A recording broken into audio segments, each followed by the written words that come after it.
Nagharap ulit ang mga kongresista at si Vice President Sara Duterte sa pagdinig tungkol sa budget ng Office of the Vice President. Tumangging manumpa ang vice at iginit niyang nagtetesting daw mga mambabatas ng planong impeachment laban sa kanya. Yan ang pampagising na balita ni Marian Enriquez. Kabubukas pa lang ng pagdinig ng House Committee on Good Government and Public Accountability tungkol sa budget utilization ng Office of the Vice President, bahagya na agad nagkatensyon nang tumangging manumpa si Vice President Sara Duterte. Giit niya, inimbitahan sila bilang resource person at hindi bilang isang witness o testigo. Nakalagay po doon na witnesses lang po ang ino-oath. Sabi niyo po ngayon sa amin, resource persons kami. Yung term lang po yun pero considered as a resource person din po kayo Dito na dumipensa si dating Pangulo at Pampanga Representative Gloria Macapagal Arroyo. Binigyang diin niya ang desisyon noon ng Korte Suprema at base na rin sa sinabi ni dating Senador Miriam Defensor Santiago na magkaiba ang testigo, akusado at resource person. Dahil dyan, 1 minuto munang sinuspindi ang pagdinig. Pagbalik muling tinalakay ang pagtanggi ng bise na manumpa. We cannot just trivialize. You're just a witness. You're a witness. Pareho na rin yung witness, resource person. They are not the same. The Supreme Court says they are not the same. Mr. Chair, this is an inquiry in aid of legislation and no one is technically accused of any wrongdoing here, Mr. Chair. Sa gitna niyan, humingi ng 1 minuto ulit na recess si VP Sara na pinagbigyan naman. Tumayo ang bise at nilapitan si Arroyo at sandali niyang kinausap. Pagkatapos ay nagpunta kay Congressman Rodante Marcoleta at kinamayan niya ito. Sinabihan daw sila ni VP Sara na huwag ma-stress sa nangyayari. Pagkabalik ng sesyon, sabi agad ng bise, Mr. Chair, may I speak? You will be given the opportunity later, Madam Vice President.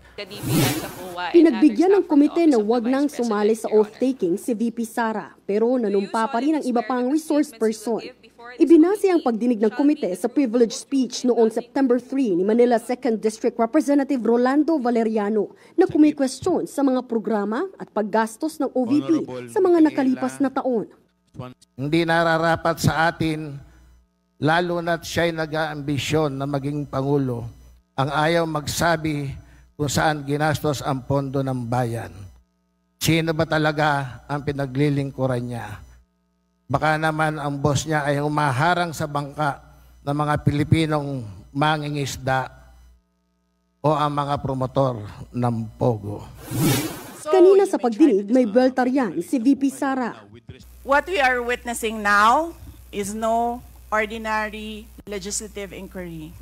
This exercise is a well-funded and coordinated political attack. This much is evident from the very words of the privileged speech that prompted this inquiry.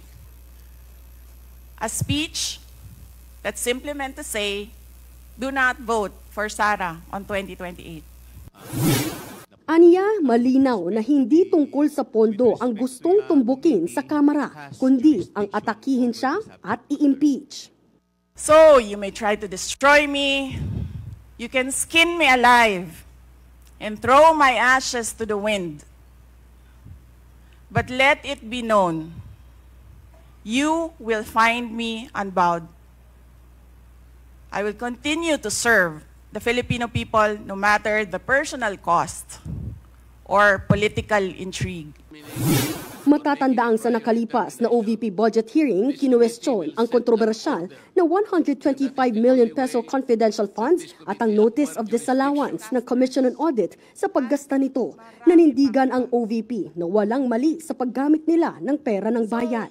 Nasa kamay na raw ng isang tao ang pagbibigay ng budget sa OVP. Just as we have done last year, we again leave the 2025 OVP budget to the pleasure of Congressman Martin Romualdez. If you feel that all the documentary submissions are not enough, then by all means, huwag kayo magbigay ng budget. Pagkatapos niyan, nagpatuloy ang pagdinig ng Kamara pero wala nang nagtanong sa bise dahil hindi naman siya nanumpa. Wala pang bagong tugon si Romualdez pero giniit kanina ni House Committee on Good Government Chairman Joel Chua, ginagawa lamang nila ang kanilang trabaho at wala naman siyang naririnig na tungkol sa impeachment kay Vice President Sara Duterte. Sa tanong kung dadalo pa ba si Vice President Sara Duterte sa susunod na pagdinig ng Good Government Committee, depende pa raw ito sa naging resulta ng pagdinig ngayong araw. Samantala, hindi pa rin tiyak kung dadalo ang bise sa plenary debates para sa budget ng OVP na nakatakda sa September 23. Nagbabalita mula sa Frontline, Marian Enriquez, News 5.